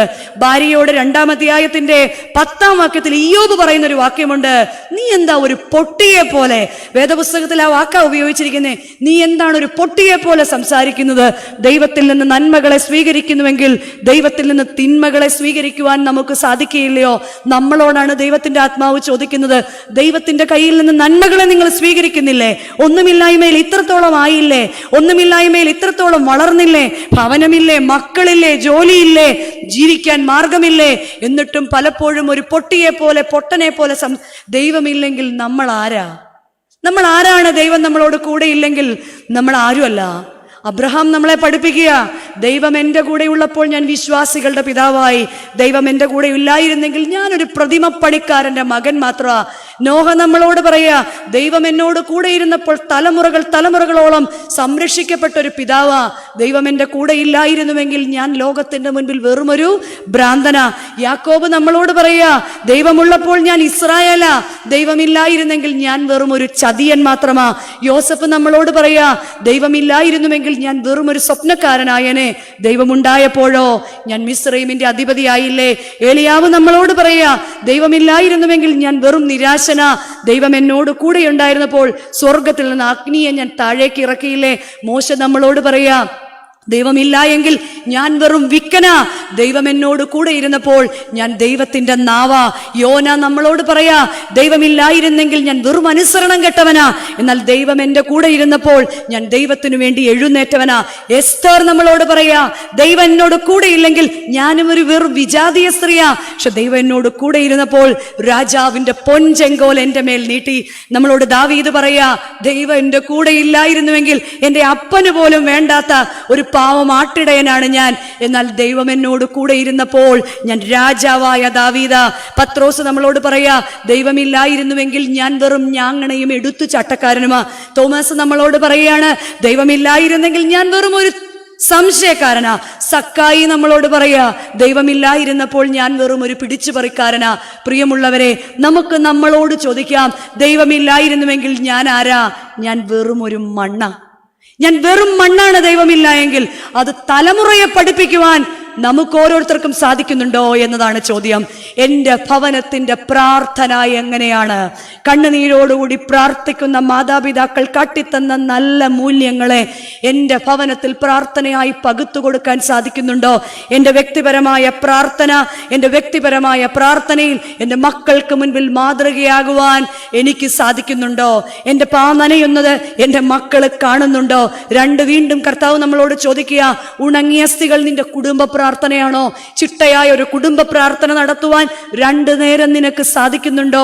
മക്കൾ ദൈവസന്നിധിയിൽ കുമ്പിടുവാൻ നീ ഒരു വഴി ഒരുക്കി കൊടുക്കുന്നുണ്ടോ? സന്ധ്യയിൽ ഒന്നിച്ചിരുന്ന് പ്രാർത്ഥിച്ച് ഒരു പായിലിരുന്ന് വർത്താനം പറഞ്ഞ് ആ പായിൽ തന്നെ കിടന്നുറങ്ങിയ കാലത്തിൽ നിന്ന് ഇന്ന് അതുപോലും ഓൺലൈനായിട്ട് ചെയ്യാൻ പറ്റുമെങ്കിൽ നമുക്ക് ഏറ്റവും സൗകര്യമായിരിക്കുകയാണ്. നമ്മൾ ഏറ്റവും ആഗ്രഹിച്ചത് അത് തന്നെ. നിന്റെ ഹൃദയത്തിലെ ആഗ്രഹം യഹോവ അതുപോലെ നൽകുകയും യഹോവ അതുപോലെ ക്ഷീണവും പ്രയാസവും ഒക്കെ മാറി കിടന്നുകൊണ്ടാണെങ്കിലും എന്ത് ചെയ്യാം? ഈ മെർലിൻ കൊച്ചമ്മ പോരാ, എന്നാ ഒരു അടുത്ത ആളെ കേൾക്കാം. അവർ കുഴപ്പമില്ല, പക്ഷെ കുറച്ചുകൂടെ നല്ലത് വേറെ തപ്പിയാ കിട്ടും. ഇങ്ങനെ ഇരിക്കുകയല്ലാതെ എൻ്റെ ആത്മീയ ജീവിതത്തിൽ ഒരു ഉണർവുണ്ടാകുവാൻ എൻ്റെ കുടുംബ പ്രാർത്ഥനയ്ക്ക് സാധിക്കുന്നുണ്ടോ? എൻ്റെ കുടുംബ പ്രാർത്ഥനയിൽ മക്കളോട് ചേർന്നിരുന്നു കൊണ്ട് കണ്ണുനീരോടുകൂടി പഴയത് ഓർത്തോർത്ത് മിസ്രൈമിന്റെ അടിമത്തത്തിൽ നിന്ന് ഇസ്രായേൽ ജനം കനാൻ ദേശത്ത് നിന്നപ്പോൾ യഹോവയാം ദൈവം മോശയിലൂടെ അരുളി ചെയ്തു, നീ നല്ല ദേശത്ത് ചെന്നു കഴിയുമ്പോൾ നിന്റെ മക്കളോട്, നിന്റെ തലമുറയോട് നിന്റെ ദൈവം നിന്നെ നടത്തിയത് ഓർമ്മിപ്പിച്ചു കൊടുക്കണം. നമുക്ക് സാധിക്കുന്നുണ്ടോ? മക്കളെ, ഈ കാണുന്നതെല്ലാം വെറുതെയാണെന്ന് പറഞ്ഞു കൊടുക്കാൻ നമുക്ക് സാധിക്കുന്നുണ്ടോ? നമ്മുടെ കർത്താവ് തന്നതല്ലാതെ ഒന്നുമില്ല എന്ന് പറയുവാൻ കുടുംബ പ്രാർത്ഥനകളെ പുനർജീവിപ്പിക്കണം. It's a time of repentance. അനുദപിച്ചില്ലെങ്കിൽ ഉറക്ക കരയേണ്ടി വരും. സഭാപ്രസംഗിയുടെ പുസ്തകം 10-ാം അധ്യായം 10-ാം വാക്യം പറയാണ്, ഇരുമ്പായുധം മൂർച്ചയില്ലാഞ്ഞിട്ട് വായ്ത്തല തേക്കാതിരുന്നാൽ അവൻ അതിനധികം ശക്തി പ്രയോഗിക്കും. ദൈവത്തിന്റെ കയ്യിലെ ഇരുമ്പായുധങ്ങളായ നമ്മെ തന്നെ, നമ്മുടെ ആത്മാവിന് മൂർച്ച വരുത്തുവാൻ വേണ്ടിയാണ് ഓരോ നോമ്പുകളും യാമങ്ങളും പ്രാർത്ഥനകളും പിതാക്കന്മാർ നമുക്ക് നൽകിയിരിക്കുന്നത്. നമ്മെ തന്നെ ഒന്ന് ശോധന ചെയ്യാം. കുടുംബ പ്രാർത്ഥനകളേക്കൊന്ന് ശോധന ചെയ്യാം. നമ്മുടെ ഒരു ദിവസത്തിൽ ഏറ്റവും ഷോർട്ടായിട്ട് നമ്മൾ ചെയ്യുന്ന ഏത് കാര്യമാണ്? ശുദ്ധമുള്ള ഭാവ എന്ന് പറയുമ്പോഴത്തേക്ക് നമ്മുടെ സ്പീഡ്. 3-ാമത് ആരാധന. നമ്മൾ ഓരോ അച്ഛന്മാരുടെ ആരാധനയ്ക്ക് ടൈം വെച്ചിട്ടുണ്ട്. നമ്മൾ എന്ത് ചെയ്തുകൊണ്ടിരിക്കും? ആ സമയമാകുമ്പോൾ ഇങ്ങനെ വാച്ചിൽ നോക്കിക്കൊണ്ടിരിക്കും. കഴിഞ്ഞെങ്കിൽ നമുക്കങ്ങ്, നിങ്ങളെല്ലാവരും സമാധാനത്തോടെ പോവുക എന്ന് പറയുമ്പോൾ നമുക്കുണ്ടാകുന്ന ഒരു ആശ്വാസം, നമുക്കുണ്ടാകുന്ന ഒരു സമാധാനം. എന്നാൽ വരും തലമുറയുടെ മുൻപിൽ യഥാർത്ഥത്തിൽ ക്രിസ്തീയ സമാധാനം കൊടുക്കണമെങ്കിൽ കണ്ണുനീരുകൊണ്ട് കർത്താവിൻ്റെ കാല് കഴുകിയേ മതിയാവൂ. കണ്ണുനീരുകൊണ്ട് ആ സ്ത്രീയെ പോലെ തമ്പുരാന്റെ കാല് കഴുകാൻ സാധിക്കുന്നില്ല എങ്കിൽ തലമുറകളെ ഓർത്ത് കരയേണ്ടി വരും, തലമുറകളെ ഓർത്ത് നെഞ്ചത്തടിക്കേണ്ടി വരും. ദൈവസന്നിധിയിൽ കണ്ണുനീരിനെ കരുത്താക്കി മാറ്റിയ പിതാക്കന്മാരുടെ പ്രാർത്ഥന, കുടുംബ പ്രാർത്ഥന, വ്യക്തിപരമായ പ്രാർത്ഥന, അവരുടെ ആരാധന അനന്തര തലമുറയിലേക്ക് കൊടുക്കാതെ ഉണങ്ങിയ അസ്ഥികളായിട്ട് എവിടെയെങ്കിലും അലസതയുണ്ടെങ്കിൽ എന്ത് സംഭവിക്കും? അലസതലേശം ബാധിച്ചാൽ അശുഭ വഴിക്കു വശം വദരായി സ്വാത്മത്തെ സ്വയമേ നിഹനിക്കും. ആരാധനയിലും പ്രാർത്ഥനയിലും നോമ്പിലും ഉപവാസത്തിലും വെറുതെ ഭക്ഷ്യത്തെ മാത്രം നോമ്പേക്കുന്നവൻ നോമ്പ് അനുഷ്ഠിക്കുന്നവനല്ല എന്ന് ഓർക്കുക. നല്ലവണ്ണം നമസ്കരിക്കാനും പ്രാർത്ഥിപ്പാനും തലമുറയെ പഠിപ്പിക്കുന്ന പരാതിയില്ലാത്ത പ്രാർത്ഥനയാകണം നമ്മുടെ നോമ്പ്. യെശയ്യാ പ്രവാചകന്റെ പുസ്തകം 1-ാം അധ്യായത്തിൽ പറയുന്നുണ്ട്, അടിമുതൽ മുടി വരെ മുറിവും ചതവും വെച്ചുകെട്ടും മാത്രം. നമ്മൾ എന്താ ചെയ്യുന്നത്? മുറിവിന്മേൽ വെച്ചുകെട്ടുകയാണ്. ആരും പഴുപ്പ് ഞെക്കിക്കളയുന്നില്ല, ആരും പഴുപ്പ് ദർശിക്കുന്നില്ല. നമ്മുടെ പഴുപ്പുകളെ, കുടുംബത്തിന്റെ പഴുപ്പ് കലഹമാണോ? കുടുംബത്തിന്റെ പഴുപ്പ് പരസ്പരമുള്ള സ്പർദ്ധയാണോ? കുടുംബത്തിന്റെ പഴുപ്പ് സ്നേഹമില്ലായ്മയാണോ? കുടുംബത്തിന്റെ പഴുപ്പ് പ്രാർത്ഥനയില്ലായ്മയാണോ? മക്കളിലേക്ക് അത് കൊടുക്കുവാൻ നമുക്ക് ഓരോരുത്തർക്കും സാധിക്കുന്നില്ല എങ്കിൽ നമ്മുടെ ക്രിസ്തീയ കുടുംബങ്ങൾ കാലക്രമേണ ദ്രവിച്ച് ഇല്ലാതെയാകും. വീണ്ടും പറയുകയാണ്, ദിശാബോധം നഷ്ടപ്പെട്ട ലോകത്തിൽ മൂല്യബോധത്തിന്റെ വഴി നമ്മുടെ പിതാക്കന്മാരെ പോലെ കൊടുക്കണം. ലോകം അതിവേഗത്തിലോടും. കടലിലെ മത്സ്യത്തെ നോക്കി പഠിക്കാനാണ് നമ്മളെ പിതാക്കന്മാർ പഠിപ്പിക്കുന്നത്. കടലിലെ മത്സ്യത്തിന്റെ പ്രത്യേകത എന്താ? മത്സ്യങ്ങൾ ഉപ്പുവെള്ളത്തിലാണ് കിടക്കുന്നത്. പക്ഷെ ഉപ്പുവെള്ളത്തിൽ മുട്ടയിട്ട് വളർന്ന് ജനിച്ച് വളർന്ന് പാകപ്പെട്ടാലും ഈ മത്സ്യത്തിന്റെ മേളിൽ എന്തു പിടിക്കുന്നില്ല? ഉപ്പ് പിടിക്കുന്നില്ല. ഈ ലോകം അതിവേഗത്തിൽ പല മ്ലേച്ഛതകളിൽ കൂടി പോകുമ്പോഴും നിനക്കൊരു ഉടയവനുണ്ട്, നിനക്കൊരു സൃഷ്ടാവുണ്ട്, നിനക്കൊരു നാഥനുണ്ട്. നിന്നെ നടത്തുവാൻ അവൻ മതിയായവനാണ്, അവൻ നിന്നെ കാണുന്നുണ്ട് എന്ന് ദിശാബോധം നഷ്ടപ്പെട്ട ലോകത്തില് പരിശുദ്ധനായ വട്ടശ്ശേരിൽ തിരുമേനി നമ്മെ ഓർമ്മിപ്പിച്ചതുപോലെ മൂല്യച്യുതിയുടെ മലവെള്ളപ്പാച്ചിലിൽ ഒരു തടശില പോലെ നിൽക്കുവാൻ മൂല്യബോധമുള്ള മാതാപിതാക്കൾ സഭയിലും സമൂഹത്തിലും ഉണ്ടാകണം. സഭയിലും സമൂഹത്തിലും മൂല്യബോധമുള്ള മാതാപിതാക്കൾ ഒരു തടശില പോലെ നിൽക്കണം. എന്നിട്ട് പലപ്പോഴും പലതും നഷ്ടപ്പെട്ട് കഴിയുമ്പോൾ നമ്മൾ പറയുന്നത് എന്താ? എനിക്ക് അന്നേരവേ അറിയായിരുന്നു, അച്ഛാ എനിക്കറിയാം ആരാ ഇതൊക്കെ ചെയ്യുന്നതെന്ന്. നമുക്ക് സംശയം ആരെയാ? നമ്മുടെ അപ്പുറത്ത് താമസിക്കുന്നവരെ, നമ്മുടെ ചേട്ടൻ്റെ ഭാര്യയെ, അനിയൻ്റെ ഭാര്യയെ, നമ്മുടെ കൂട്ടുകാരെ, ഇവരെയൊക്കെയാണ് നമുക്ക് സംശയം. പക്ഷെ ശരിക്കും നമ്മൾ ആരെയാ സംശയിക്കേണ്ടത്? നമ്മൾ നമ്മളെ തന്നെ സംശയിച്ചാൽ മതി. കാരണം ഇതൊന്നും ഇല്ലയോ ഉണ്ടോ ഒന്നും എനിക്കറിഞ്ഞൂടാ. പക്ഷെ ഇതൊക്കെ ഏക്കാതിരിക്കാൻ എന്താ മാർഗമെന്ന് സംഖ്യാപുസ്തകം 23-ാം അധ്യായം 23-ാം വാക്യം പറയുന്നുണ്ട്. ആഭിചാരം യാക്കോബിനോ, ലക്ഷണങ്ങൾ ഇസ്രായേലിൽ മേലോ ഏൽക്കുകയില്ല എന്ന്. ഇസ്രായേൽ ജനം പുതിയ ദേശത്തേക്ക് കാള പുല്ല് തിന്നുന്നത് പോലെ ഇരച്ചു കയറുകയാണെന്നാണ് വേദപുസ്തകം പറയുന്നത്.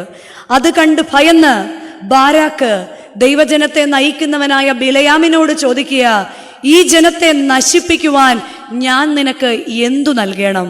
ബിലയാം പറഞ്ഞു, സാധ്യമില്ല, സാധ്യമല്ല, അത് സാധ്യമല്ല. വീണ്ടും ബാരാക്ക് ചോദിക്കുകയാണ്, ഇവർ ഈ ദേശം അവകാശപ്പെടുത്താതിരിക്കാൻ ഞാൻ എന്തു ചെയ്യണം? ബിലയാം മറുപടിയായിട്ട് പറയുകയാണ്, ഇത് ദൈവത്തിന്റെ ജനമാണ്. പുറത്തു നിന്ന് ഒരു ശക്തിക്കും ദൈവത്തിന്റെ ജനത്തെ നശിപ്പിക്കാൻ സാധിക്കില്ല. എന്നാൽ അകത്തുനിന്ന്, അവരുടെ ഉള്ളിൽ നിന്ന് തന്നെ ഉണ്ടാകണം. അവർ തന്നെ നശിച്ചു പോയിക്കൊള്ളും. അവരുടെ ഉള്ളിൽ നിന്നുണ്ടാകുന്നതാണ് അവരെ നശിപ്പിക്കുന്നത്. പലപ്പോഴും നമ്മുടെ കുടുംബങ്ങളിലെ വഴിതെറ്റിന്, നമ്മുടെ തലമുറയുടെ വഴിതെറ്റിന് കാരണം പുറകോട്ട് ചിന്തിച്ചാൽ മനസ്സിലാകും. അതാണ് പലയിടത്തും ചെല്ലുമ്പോൾ പലരും പറയുന്നത്, കുടുംബപരമായിട്ട് ശാപം കിടക്കുന്നുണ്ട്. ഇതിന്റെ ആണി ആരായിരിക്കും? നമ്മൾ തന്നെയായിരിക്കും. ഇതിന്റെ മൂലാധാരം ആരായിരിക്കും? നമ്മൾ തന്നെയായിരിക്കും. യോഹന്നാന്റെ ജനനത്തിൽ യഹൂദ മലനാട്ടിലെ ജനം ചോദിച്ചു, ഈ പൈതൽ എന്തായിത്തീരും, ആരായിത്തീരും? പലപ്പോഴും നമ്മളും നമ്മുടെ മക്കളെ നോക്കി ചോദിക്കാറില്ലേ, ഈ പോക്ക് പോയി കഴിഞ്ഞാൽ ഇവൻ എങ്ങനെയായിത്തീരും? ഈ പോക്ക് പോയി കഴിഞ്ഞാൽ ഈ പെങ്കൊച്ച് എങ്ങനെയായിത്തീരും എന്ന് നമ്മൾ ചോദിക്കാറില്ലേ? എന്നാൽ പുറത്തു നിന്ന് ഒരു ശക്തിക്കും നമ്മുടെ ഭവനത്തെ നശിപ്പിക്കാൻ പറ്റില്ല. പക്ഷെ അകത്ത് നിന്ന്, നമ്മുടെ ഭവനത്തിനകത്ത് നിന്ന് തന്നെ പലപ്പോഴും നമ്മുടെ ഭവനത്തിന് നാശം വിതയ്ക്കാൻ നമ്മൾ തന്നെ കാരണമാകാറുണ്ട്. എന്താണ് അകത്തു നിന്ന് നമ്മളെ നശിപ്പിക്കുന്ന ഒന്നാമത്തെ കാര്യം? ഇഴയടുപ്പമില്ല നമ്മുടെ ബന്ധങ്ങൾ. ഇഴയടുപ്പമില്ലാത്ത നമ്മുടെ ബന്ധങ്ങൾ ദൈവസ്നേഹമല്ല. ദൈവസ്നേഹമല്ല. മോന് ഫസ്റ്റ് വാങ്ങിക്കാമെങ്കിൽ അപ്പ സൈക്കിള് വാങ്ങിച്ചു തരാം, കുഞ്ഞിലേ അങ്ങ് പറയും. അപ്പൊ അപ്പയോടുള്ള സ്നേഹം സൈക്കിളിനോടുള്ള സ്നേഹമാ. ഇഴയടുപ്പമുള്ള ബന്ധമുണ്ടാകണമെങ്കിൽ എനിക്കും എൻ്റെ കുഞ്ഞിനും ഇടയ്ക്കും ദൈവത്തിൻ്റെ ആത്മാവുണ്ടാകണം. അങ്ങനെ ഉണ്ടാകുന്നില്ലെങ്കിൽ എന്ത് സംഭവിക്കും? അവിടെ ഭാഷ കലങ്ങിപ്പോകും. നമ്മുടെ മക്കൾക്ക് വേണ്ടി നമ്മൾ അമ്പര ചുംബികളായ മണിമാളികകൾ പണിതിട്ടിട്ടുണ്ട്. ഇഷ്ടംപോലെ ബാങ്ക് ബാലൻസ് കൊണ്ടുവച്ചിട്ടുണ്ട്. എന്നാലും നമ്മുടെ മക്കൾ നമ്മളെ അനുസരിക്കുന്നില്ല. കാരണം എന്താ? നമ്മൾ പറയുന്നത് പലതും അവർക്ക് മനസ്സിലാവുന്നില്ല. ഉൽപ്പത്തി പുസ്തകം 11-ാം അധ്യായം പറയുന്നത് പോലെ, ആകാശത്തോളം ഉയരത്തിൽ ഗോപുരം പണിയാൻ ദൈവത്തിന്റെ ജനം പദ്ധതിയിട്ടപ്പോൾ ഉയരത്തിൽ നിന്നൊരു ദൂതൻ ഇറങ്ങി വന്ന് അവരുടെ ഭാഷയെ കലക്കിക്കളഞ്ഞു. എൻ്റെ ദൈവമേ, എൻ്റെ ഭവനത്തിൻ്റെ ഭാഷയെ കലക്കിക്കളഞ്ഞത് ഞങ്ങളുടെ എന്തുണങ്ങിയ സ്വഭാവമാണെങ്കിലും കർത്താവ് അതിനെ എടുത്തു മാറ്റണമേ എന്ന് പ്രാർത്ഥിക്കുവാൻ ഈ നോമ്പിൽ കണ്ണുനീരോടുകൂടി പ്രാർത്ഥിക്കാം. ദൈവസന്നിധിയിൽ നിന്ന് ഞങ്ങൾ അകന്നു പോയത് ഞങ്ങളുടെ ഭാഷ കലങ്ങിപ്പോകാൻ കാരണമായി. ഞങ്ങളുടെ ഭവനത്തിൽ പരസ്പരം മനസ്സിലാകുന്ന സ്നേഹത്തിൻ്റെ ഭാഷയെ പുനഃസ്ഥാപിക്കണമെന്ന് പ്രാർത്ഥിക്കാം. 2, വഷളത്വം തിരിച്ചറിയണം. ഈ എസ്തേറിന്റെ പുസ്തകത്തിന്റെ ആദ്യ ഭാഗത്ത് അഹശ്വേരോസ് രാജാവിന്റെ പത്നിയായിരുന്നു, രാജ്ഞിയായിരുന്നു വസ്തി രാജ്ഞി അതിസുന്ദരിയായിരുന്നു. രാജാവ് മദ്യപിച്ച് ഉന്മത്തനായപ്പോൾ വസ്തി രാജ്ഞി വിശേഷ വസ്ത്രം ധരിച്ച് മഹത്തുക്കളുടെ ഇടയിലേക്ക് കടന്നു വരട്ടെ എന്ന് രാജാവ് ഉത്തരവിട്ടു. എന്നാൽ വസ്തി രാജ്ഞിയെ ഷണ്ണൻ ഈ വിവരം അറിയിച്ചപ്പോൾ വസ്തി രാജ്ഞി മറുപടിയായിട്ട് പറഞ്ഞു, സൗകര്യപ്പെടത്തില്ല. അപ്പോൾ പലപ്പോഴും പലരും പറയാറുണ്ട്, ഭർത്താവിനോട് അനുസരണക്കേട് കാട്ടി. എന്നാൽ നമ്മുടേതായ ഒരു കാലഘട്ടത്തിൽ ചേർത്ത് വെച്ച് ചിന്തിച്ചു നോക്കുക. തൻ്റെ ഭർത്താവാണെങ്കിൽ പോലും ഈ ലോകത്തിന്റെ മുൻപിൽ തന്നെ ഒരു പ്രദർശന വസ്തു ആക്കുന്നു എന്ന് കണ്ടു കഴിഞ്ഞപ്പോൾ മുഖത്ത് നോക്കി സാധ്യമല്ല എന്ന് പറയുവാൻ ആത്മീയ മക്കൾക്ക് സാധിക്കണം. ഈ ലോകത്തിന്റെ പ്രദർശനങ്ങളുടെ കൂടെ ഈ ലോകത്തിൽ നമ്മുടെ മക്കളെ പ്രദർശിപ്പിച്ച് നമ്മളെ തന്നെ പ്രദർശിപ്പിക്കുന്നവരല്ല, മറിച്ച് ദൈവത്തിന് അനുയോജ്യമായ മുഖഭാവം, വഷളത്വത്തെ തിരിച്ചറിയുവാൻ നമ്മുടെ മക്കളെ നമുക്ക് പഠിപ്പിക്കണം. കാരണം എന്താണെന്നറിയോ? ഈ തലമുറയ്ക്ക് ഉല്ലാസ ഭ്രാന്ത് പിടിച്ചൊരു തലമുറയല്ലേ. എവിടെ ആഘോഷമുണ്ടോ? ന്യൂ ഇയർ എന്ന് പറഞ്ഞാൽ എന്താ? വിശുദ്ധ കുർബാനയാണോ? New year celebration. ബർത്ത്ഡേ എന്ന് പറഞ്ഞാൽ എന്താ? ജന്മദിന കുർബാന സ്വീകരിക്കലാണോ? അല്ല, സെലിബ്രേഷൻ. എല്ലാം എന്താണ്? സെലിബ്രേഷനാണ്. ഉല്ലാസഭ്രാന്ത്. നമുക്കറിയാമല്ലേ, ഇംഗ്ലണ്ട്, ഫ്രാൻസ്, നമ്മളറിയാം കത്തോലിക്ക സഭയുടെ സെയിൻസിന്റെ പേര് നോക്കിക്കഴിഞ്ഞാൽ പലപ്പോഴും നമുക്ക് പലരെയും വായിക്കാൻ പറ്റത്തില്ല. Saint Franklin, saint Don Bosco എന്നൊക്കെ പറഞ്ഞ് വലിയ വലിയ പേരുകളാ. അതിന്റെ കാരണം എന്തായിരുന്നെന്നറിയോ? ആ കാലഘട്ടത്തിൽ ജീവിച്ചിരുന്ന അനേക വിശുദ്ധർ ജീവിച്ചിരുന്ന നാടായിരുന്നു ആ ഇംഗ്ലീഷുകാരുടെ നാട്. എന്നാൽ ഇന്ന് അവിടുത്തെ പല ദേവാലയങ്ങളും ക്ലബ്ബുകളായും പബ്ബുകളായും സിനിമാശാലകളായും ഹോട്ടലുകളുമായൊക്കെ മാറിയെങ്കിൽ നമ്മേക്കാൾ മുൻപേ അവർക്ക് ഉല്ലാസഭ്രാന്ത് ബാധിച്ചിരുന്നു. വിശുദ്ധന്മാർക്ക് ജന്മം കൊടുത്ത നാടുകൾ പലതും ഇല്ലാതെ സോതോമായി മാറിയെങ്കിൽ നമ്മുടെ നാട്ടിലേക്ക് വരാൻ അതിന് വലിയ താമസമില്ല. കാരണം സെലിബ്രേഷന്റെ ഉല്ലാസഭ്രാന്ത് നമുക്ക് എന്ത് ചെയ്യാൻ പറ്റും? ഫിലിപ്പിയ ലേഖനം 3-ാം അധ്യായം 14-ാം വാക്യം പറയുന്നുണ്ട്, വക്രതയും കോട്ടവുമുള്ള തലമുറയുടെ മുൻപാകെ നിങ്ങൾ അനിന്യരും പരമാർത്ഥികളും ദൈവത്തിന്റെ നിഷ്കളങ്ക മക്കളും ആയിത്തീരേണ്ടതിന് അവരുടെ മുൻപിൽ സകലവും പിറുപിറുപ്പും വാദവും കൂടാതെ ചെയ്യുവിൻ. അവരുടെ ഇടയിൽ ജീവന്റെ വചനം പ്രമാണിക്കുവിൻ. അവരുടെ ഇടയിൽ ജ്യോതിസുകളെ പോലെ പ്രകാശിക്കുവിൻ. എന്താ പറയുന്നത്? നമ്മൾ ഈ തലമുറയെ വിളിക്കുമല്ലോ വക്രതയും കോട്ടവുമുള്ള തലമുറയെന്ന്. അവരാരിൽ നിന്നാ ഉണ്ടായേ? നമുക്ക് നല്ല ഡോക്ടേഴ്സിനെ വേണം, നല്ല അഡ്വക്കേറ്റ്സിനെ വേണം, നല്ല അച്ഛന്മാരെ വേണം, നല്ല പൊളിറ്റീഷ്യൻസിനെ വേണം. പക്ഷെ ഇവരെല്ലാം ആരിൽ നിന്നുണ്ടാകണം? നമ്മളിൽ നിന്നുണ്ടാകണം. അതുകൊണ്ടാണ് ശ്ലീഹ പറയുന്നത്, വക്രതയും കോട്ടവുമുള്ള തലമുറയുടെ മുൻപിൽ നിന്നയില്ലാത്തവരായിട്ട് ജീവിക്കണമെങ്കിൽ, പരമാർത്ഥികളായിട്ട് ജീവിക്കണമെങ്കിൽ ദൈവത്തിന്റെ നിഷ്കളങ്ക മക്കളായി തീരണം. എങ്ങനെ? സകലവും പിറുപിറുപ്പും വാദവും കൂടാതെ ഭവനത്തിൽ ചെയ്യണം. 2, ജീവന്റെ വചനം അവരുടെ മുൻപിൽ പ്രമാണിച്ച് ജീവിക്കണം. വചനം കേൾക്കുന്നവരല്ല, വചനം അനുസരിച്ച് ഉണങ്ങിയ അസ്ഥികളെ ജീവിപ്പിക്കുന്നവരായിരിക്കണം. ജ്യോതിസ് പോലെ, വിളക്ക് പോലെ പ്രകാശിക്കണം. പരിശുദ്ധനായ പാമ്പാടിൽ തിരുമേനിയുടെ കബറിടത്തിനോട് ചേർന്നാ നമ്മൾ നിൽക്കുന്നതല്ലേ. ഇന്നും നമ്മൾക്ക് വേണ്ടി സ്വർഗീയ മധ്യസ്ഥം വഹിച്ചുകൊണ്ട് ദൈവത്തിനും നമുക്കും ഇടയ്ക്കില് എന്തായി നിൽക്കുന്നു? നമുക്ക് വേണ്ടി പ്രശോഭിക്കുന്ന, നമുക്ക് വേണ്ടി ശോഭിക്കുന്ന ഒരു നല്ല വിളക്കാകുന്നു. അതുപോലെ മക്കളുടെ മുൻപിൽ പ്രകാശം പരത്തുന്ന വിളക്കുകളാകുവാൻ എനിക്കും നിങ്ങൾക്കും സാധിക്കണം. വീണ്ടും സാമ്പത്തികമായ അച്ചടക്കം, മൂല്യച്യുതിയുടെ ലോകത്തില് ഒരു സാമ്പത്തിക അച്ചടക്കം പാലിച്ചില്ല എങ്കിൽ നമ്മുടെ മക്കൾ, നമ്മുടെ തലമുറ നഷ്ടപ്പെട്ടു പോകും. ഗേഹസിയെ പോലെ സമ്പത്തിന്റെ പുറകിൽ, 2 രാജാക്കന്മാരുടെ പുസ്തകത്തിൽ എലീശ നയമാനോട് വേണ്ട എന്ന് പറഞ്ഞ സമ്പത്ത് കൈനീട്ടി വാങ്ങി കുഷ്ഠരോഗം ചോദിച്ചു വാങ്ങിച്ച ഗേഹസിയെ പോലെ സമ്പത്തിനു വേണ്ടി നമ്മളെ സ്നേഹിക്കുന്ന മക്കൾ നമുക്കുണ്ടാകാതെ ഇരിക്കണമെങ്കിൽ നോമ്പിലൂടെ, ഉപവാസത്തിൽ കൂടെ ദിശാബോധം കാട്ടിക്കൊടുക്കുവാൻ നമുക്ക് ഓരോരുത്തർക്ക് സാധിക്കണം. വീണ്ടും സാഹോദര്യ ബന്ധം, നമ്മുടെ സാഹോദര്യ ബന്ധം നമുക്കറിയാം. കയീനോട് യഹോവയാൻ ദൈവം ചോദിക്കുന്നുണ്ട്, കയീൻ നീ എവിടെ? നിന്റെ സഹോദരൻ എവിടെ? നീ എവിടെ? ഇതെവിടെ നിന്നാ ചോദിക്കാൻ കാരണം?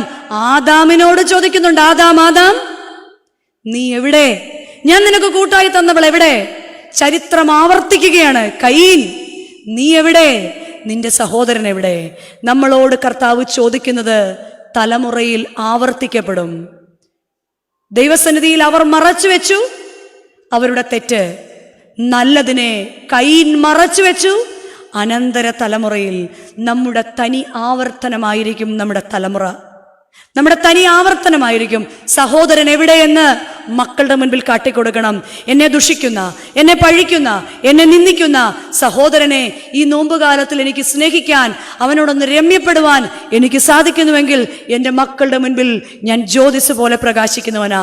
ഞാൻ എൻ്റെ സഹോദരന് മുൻപിൽ താഴുമ്പോൾ ഞാൻ എൻ്റെ ദൈവത്തിൻ്റെ സന്നിധിയിൽ, ലോകത്തിന്റെ മുൻപിൽ ഞാൻ ഭോഷനാകുമ്പോൾ എൻ്റെ ദൈവത്തിന്റെ മുൻപിൽ ഞാൻ ശ്രേഷ്ഠനായി തീരുമെന്ന് യെശയ്യാ പ്രവാചകന്റെ പുസ്തകം നമ്മെ ഓർമ്മിപ്പിക്കുന്നത് പോലെ ദൈവസന്നിധിയിൽ നമുക്ക് ശ്രേഷ്ഠന്മാരായി തീരുവാൻ ഉണങ്ങിയ അസ്ഥികളെ ജീവിപ്പിക്കണം. അതിന് പിതാക്കന്മാരുടെ വഴികളെ നമുക്ക് തിരഞ്ഞെടുക്കാം. പിതാക്കന്മാർ നമ്മളോട് പറയുകയാണ്, ഈ വഴി തിരഞ്ഞെടുത്തുകൊള്ളുക, നല്ല വഴി ഏത് എന്ന് നോക്കിക്കൊള്ളുക, അത് ചോദിച്ചു കൊള്ളുക, അതിൽ കൂടി നടന്ന് തലമുറയുടെ മുൻപിൽ മാതൃകയാകുവാൻ നമുക്ക് ഓരോരുത്തർക്കും സാധിക്കണം. ആയതിനൊന്നാമതായി ഞാനിൽ നിന്ന് ഞങ്ങളിലേക്കുള്ള വഴി നമുക്ക് നിർമ്മിക്കാം. സ്വർഗസ്ഥനായ ഞങ്ങളുടെ പിതാവേ, എൻ്റെ എന്ന് പറയുന്ന ആത്മീയതയിൽ നിന്ന് ഞങ്ങളുടേതെന്ന് പറയുന്ന ആത്മീയതയിലേക്ക് പോകാം. നാവിനെ ഒന്ന് മുറിക്കാം, ഹൃദയത്തെ ഒന്ന് മുറിക്കാം, നമ്മുടെ ജീവിത രീതികളെ ഒന്ന് മുറിച്ച് നമ്മുടെ ഇഷ്ടങ്ങളെയൊക്കെ ഒന്ന് തീർത്ത് ക്രിസ്തുവിൻ്റെ ഇഷ്ടമാക്കി ദൈവസന്നിധിയിൽ പിടിച്ചു വാങ്ങുന്നവരല്ല, മറിച്ച് ദൈവത്തിൻ്റെ ഇഷ്ടത്തിനു വേണ്ടി എൻ്റെ ഇഷ്ടത്തെ മുറിക്കുവാൻ ഞാൻ ഇല്ലാതെയാകണമേ ദൈവമേ എന്ന് പ്രാർത്ഥിക്കാം.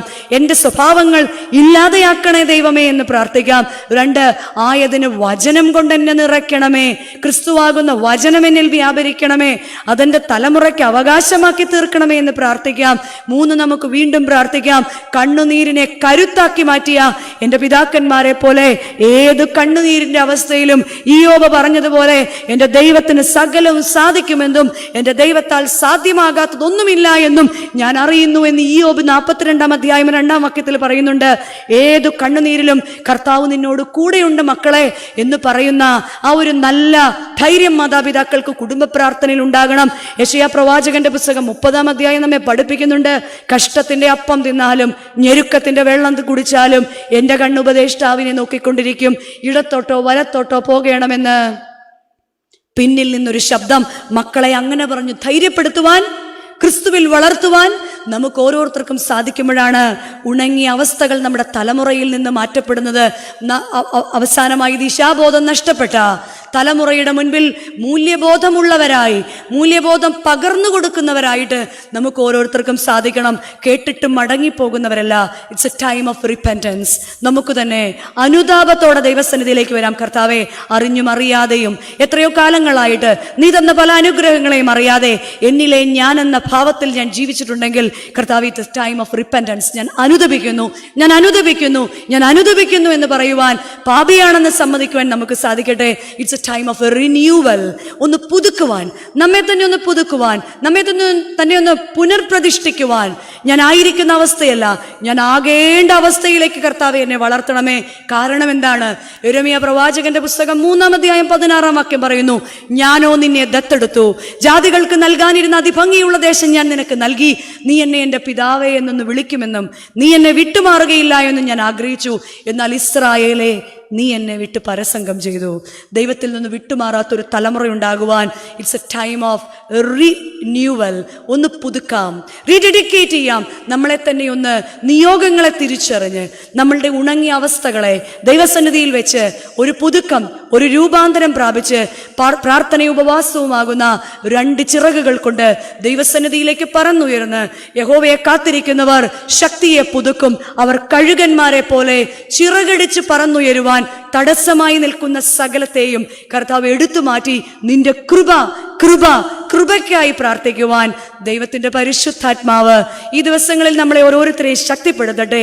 ഈ 40 ദിവസത്തെ ഉപവാസം പ്രാർത്ഥനകൾക്കും ശേഷം കർത്താവിന്റെ പീഡാനുഭവ ആഴ്ചയിൽ കർത്താവിന്റെ കൈകളിൽ മുറുകെ പിടിച്ചുകൊണ്ട് ഒരു വിശുദ്ധിയിൽ, ഒരു ജ്വലനത്തിൽ മോശയെ പോലെ തിളങ്ങുവാൻ, പാപങ്ങളെയെല്ലാം ഓർത്തനുദപിച്ച് കർത്താവിൻ്റെ കബറിൽ ചേർത്ത് വെച്ചില്ല എങ്കിൽ ഒടുവിൽ 50 ദിവസം കഴിഞ്ഞ് പലരും പറയുന്നത് കേട്ടിട്ടുണ്ട്, ദുഃഖമുള്ള ആഴ്ചത്തെ ഇപ്രാവശ്യത്തെ കഞ്ഞി.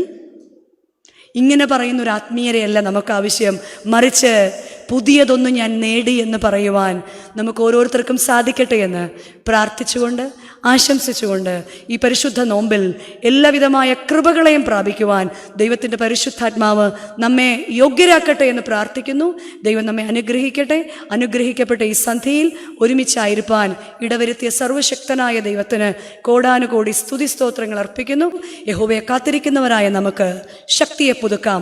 ഈ നോമ്പിൽ പുതിയ കൃപകളെ പ്രാപിച്ച് തലമുറകൾക്ക് മാതൃകയായി ഉണങ്ങിയ ഭാവങ്ങളെ മാറ്റുവാൻ കർത്താവിൻ്റെ പരിശുദ്ധാത്മാവ് നമ്മുടെ ഭവനങ്ങളിൽ വന്ന് നിറയട്ടെ, ഹൃദയങ്ങളിൽ വന്ന് നിറയട്ടെ. നമ്മളിലൊരു മാനസാന്തരത്തിനുപരിയായി ഒരു രൂപാന്തരത്തിൻ്റെ അവസ്ഥ ഉണ്ടാകട്ടെ എന്ന് പ്രാർത്ഥിക്കുന്നു. ദൈവം എല്ലാവരെയും അനുഗ്രഹിക്കട്ടെ.